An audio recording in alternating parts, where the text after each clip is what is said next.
The text came in while Naomi was helping a customer choose a silk scarf. Her phone buzzed beside the cash register, and she glanced down mid-smile. The message was short and cruel. I'm leaving you. Moving to Miami with my 20-year-old girlfriend. Already emptied our joint account. Haha. Naomi blinked once, then tucked her phone away. Her hands didn't shake. Her voice didn't falter as she handed Mrs. Doyle her purchase wrapped in silver paper. Only a faint tightening around her eyes betrayed the fact that her husband of 12 years had just destroyed their marriage through text message. When Mrs. Doyle left, Naomi finally exhaled and unlocked her phone again.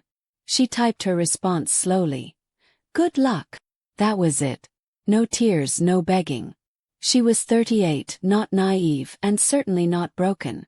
While Adrian probably imagined her crumbling in their empty house, Naomi calmly locked the boutique door, flipped the sign to closed, and began cleaning the counter. The signs had been there for months. She had just stopped pretending not to see them. Adrian's late nights at work never matched his payslips. His new obsession with the gym. The secretive phone habits, changed passwords, and cologne that wasn't hers. 3 months earlier, Naomi had found a dinner receipt for two at a restaurant where he'd claimed to be working late. That night, she'd quietly opened a separate bank account under her name only. A week later, when Adrian suggested merging their finances to simplify things, she smiled and agreed, while transferring her savings to the new account. Their joint account, the one he had just emptied, contained only 2 months' worth of deposits, enough to look normal. The rest sat safe in her private account, alongside detailed notes of every suspicious transaction he'd made. Her phone buzzed again. Don't bother begging. Tessa and I leave tomorrow. I'll send for my things later. Naomi didn't respond. She remembered Tessa, the new receptionist, the one who laughed too loudly at Adrian's jokes during the company Christmas party. Naomi had watched the way Tessa touched Adrian's arm when she thought no one was looking. The girl was barely 20, naive enough to think she was special. Naomi placed her phone down and called her lawyer, Ms. Carter, the same woman she'd consulted 2 months earlier after finding hotel charges on their credit card. It's time, Naomi said quietly. He just made his move. Ms. Carter's voice was calm and confident. The papers are ready. Do you want me to have him served in Miami? No rush, Naomi replied. Let him think he's won first. A new text came through. I know this must be hard for you. You're not getting any younger. At least you've got your little shop to keep you busy. Naomi actually laughed. Her little shop, the boutique she'd built from scratch, earned more in a month than Adrian's middle management job. She smiled as she imagined his surprise when legal papers caught up with him in Miami. For now, she poured herself a glass of wine and began gathering documents for her lawyer. The house felt quiet but not empty. It was hers, legally hers, since she'd inherited it from her grandmother. Adrian had asked many times to be added to the deed. She'd always refused, following an instinct she now thanked daily. She pulled their wedding album from the shelf, staring at the young, hopeful man he'd been. Back then, he didn't need validation from girls half his age. Now he wore tight shirts that emphasized his softening stomach and used slang that didn't suit him. Her phone buzzed again, one message after another. Melissa understands me in ways you never could. You'll find someone more your age. I told my family you pushed me away. It's no one's fault. Naomi calmly took screenshots of each message, saving them in her evidence folder. Let him write his confession one text at a time. His arrogance would serve her better than any lawyer could. Then came the one that made her grin. By the way, I used the joint card to book our flights and hotel. Consider it my parting gift. LOL. Perfect. Naomi immediately called the credit card company. Mrs. Brooks speaking, she said evenly. I need to report fraudulent charges. The representative asked for details. 2 first-class tickets to Miami. Hotel charges at the Royal Palm. My husband admitted by text that he used our joint card after draining our account. The woman on the line couldn't quite hide her satisfaction. We'll cancel the charges immediately and flag the card. You'll receive a confirmation email shortly. Naomi thanked her, hung up and smiled. Tomorrow, Adrian and his young girlfriend would arrive at the airport to find their tickets void, their hotel booking cancelled. Karma sometimes worked quickly. Later that night, another message arrived. Don't worry about the house. You can stay there until you find something smaller. Naomi burst out laughing. You mean my house, she muttered. The next text was worse. We can work out a fair payment for your half of the boutique. Her half. She shook her head and poured another glass of wine. The boutique had been her dream, her creation, her investment. Adrian had always mocked her long hours, calling it a hobby. Yet it now stood as the foundation of her independence. Cheers to new beginnings, Naomi whispered, raising her glass. The next morning brought a string of angry texts. What did you do to our card? The airline won't honor our tickets. Answer me. Naomi silenced her phone and focused on unpacking the new designer handbags that had arrived that morning. Life, she decided, would go on. Around noon her phone rang. Adrian's mother, Mrs. Brooks, sounded flustered. Naomi, dear, Adrian told us everything. He says you've been controlling and vindictive, causing trouble with his travel plans. Naomi placed her on speaker while arranging her window display. Did he mention emptying our joint account or using our card for his little vacation? Silence. Well, he said you'd been cold and distant, Mrs. Brooks offered weakly.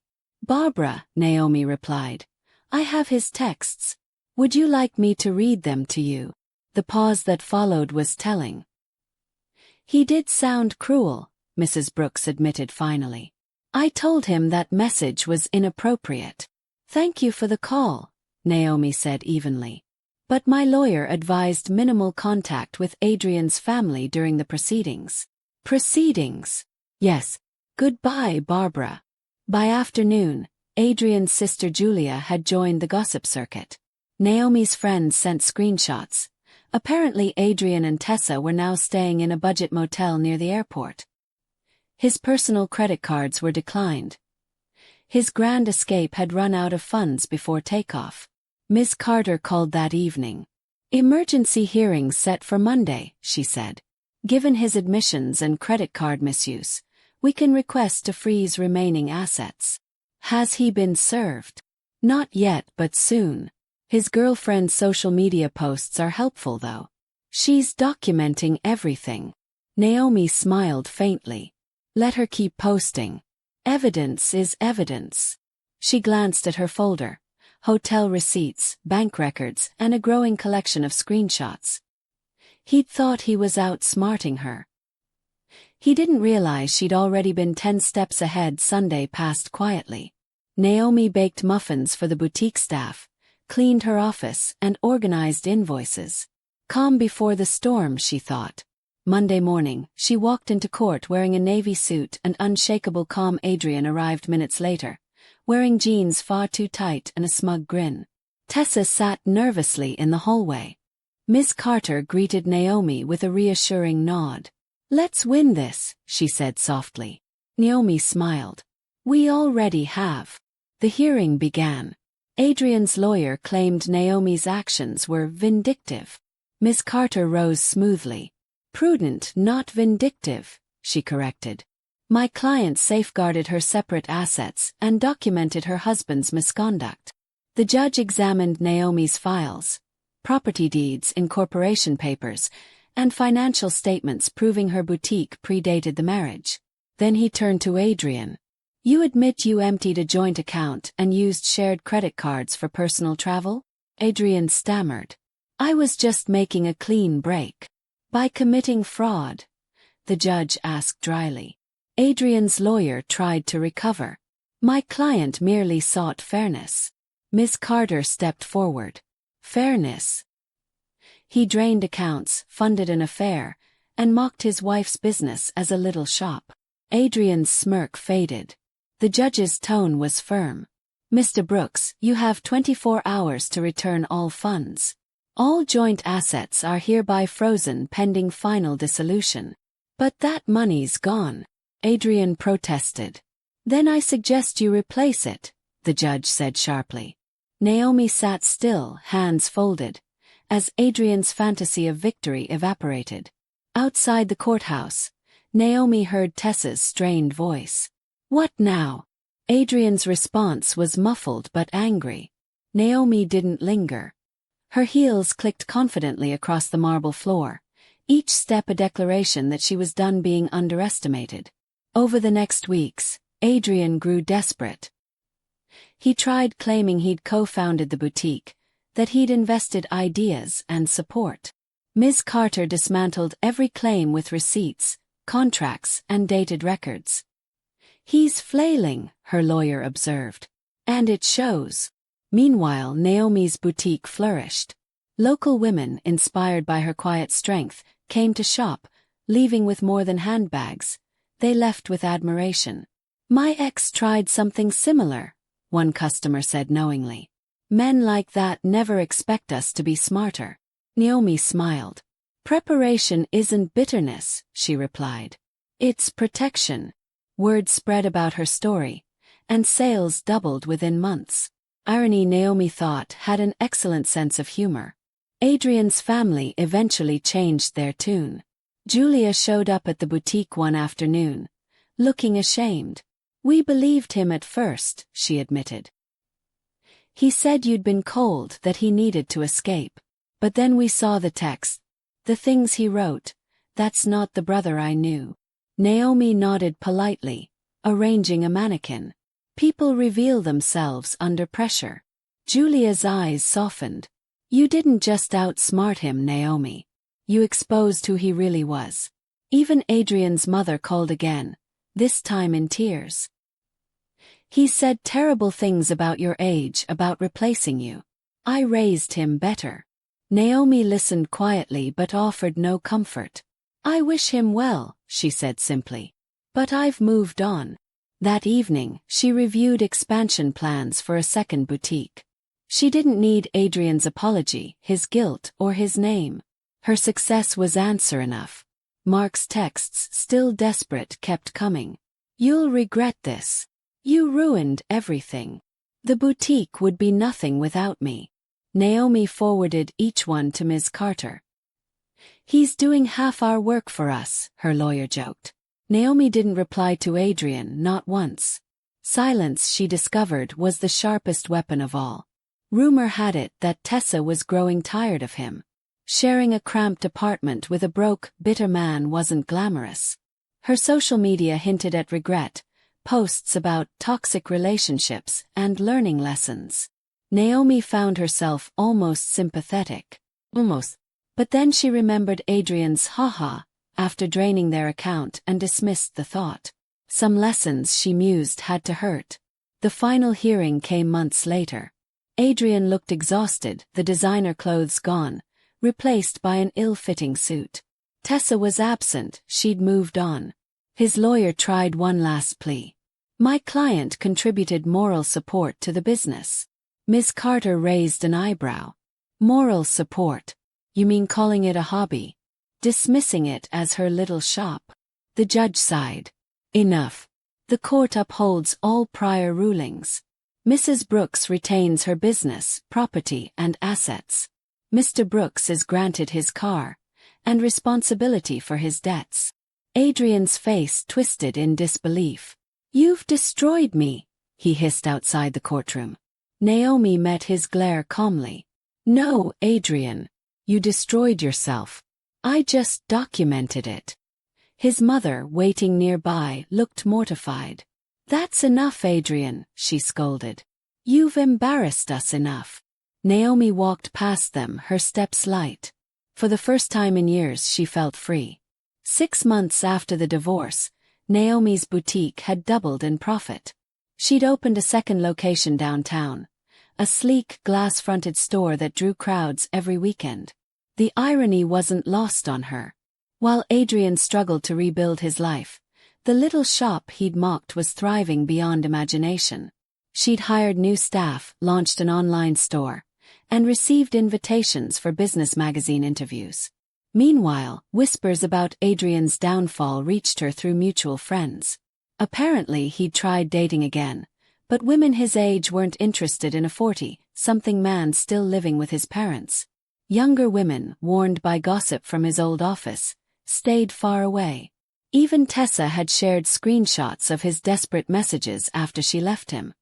His reputation had become a cautionary tale. Naomi didn't gloat. She simply carried on, focused, determined, and graceful. Success, she decided, didn't need shouting. It spoke for itself. When Julia visited one afternoon, Naomi was rearranging handbags in the front display. "He's a mess," Julia admitted quietly. "He tried gambling, then some pyramid scheme. Mom and Dad tried to help, but he blames everyone else. You, the company, even the judge." Naomi smiled faintly. "Some people never learn accountability." Julia hesitated. "We were wrong about you," she said softly. "I'm sorry we believed him." Naomi nodded. "Apology accepted. Life has a way of teaching truth in time." Miss Carter called later that week, laughing. "You'll love this," she said. "He tried to file a petition claiming the text where he said, 'haha, after draining your account' was a joke. The judge asked if adding 'haha' made theft less illegal." Naomi chuckled for the first time in a while. "He's consistent, foolish to the end." Her lawyer's tone softened. "You did everything right, Naomi. You protected yourself, your business, your legacy." Naomi leaned back in her office chair. "I just paid attention." The boutique's success grew beyond the town. Local news featured Naomi as a savvy entrepreneur who turned betrayal into brilliance. She began mentoring young women, teaching them how to separate business and personal finances. "The best protection is preparation," she often said. Her words resonated with many, especially those who'd been underestimated. Adrian's name came up less and less, fading into irrelevance. He was no longer her story, she was hers. A year after the divorce, Naomi hosted the grand opening of her third boutique. The event drew local media, influencers, and loyal customers. Reporters no longer mentioned the divorce. They focused on her empire. Cameras flashed, champagne flowed, and laughter filled the air. Midway through the event, a familiar voice hesitated near the doorway. Naomi turned to see Tessa standing there, clutching her purse nervously. "Naomi, may I speak to you?" Naomi nodded, curious. Tessa approached cautiously. "I owe you an apology," she said. "I believed everything he told me, that you were cold, controlling, that he was trapped." Naomi kept her tone even. "And now," Tessa sighed, "now I know better. When I stopped being his escape, he turned cruel. The same way he was with you." Naomi continued arranging jewelry. "Those weren't dreams he chased, Tessa. They were escapes. And escapes never last." Tessa gave a small, sad smile. "You were right. After 2 weeks in my apartment, he started complaining about the space, told me to get a loan for a bigger place. That's when I realized he didn't want a partner. He wanted a replacement." Naomi chuckled softly. "At least you learned quickly." "I'm dating someone my own age now," Tessa said. "We have student loans and a tiny kitchen, but it's real. That's what matters," Naomi replied gently. After Tessa left, Naomi's assistant whispered, "Was that the girlfriend?" Naomi smiled. "No. That was another woman who learned the same lesson I did." She turned toward the display window where a young couple admired handbags. "Now," she said, "let's talk about expanding our accessory line." The boutique had become more than a business. It was a symbol of resilience, a living testament to the power of preparation. Adrian's mother called months later, her tone humble. "You taught us something, Naomi," she said softly. "We spent years excusing his behavior, but seeing how you handled everything, it opened our eyes. We don't defend him anymore." Naomi listened in silence. "That's growth," she said finally. "We all learn eventually." After hanging up, she felt no bitterness, only peace. She had let go of the need for vindication. Her focus shifted to expansion.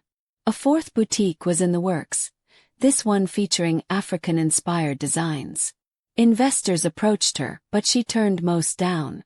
Independence had become her creed. Her framed reminder still hung in her office, the text Adrian once sent, "Have fun with your little shop." Beneath it sat her latest award plaque, Entrepreneur of the Year.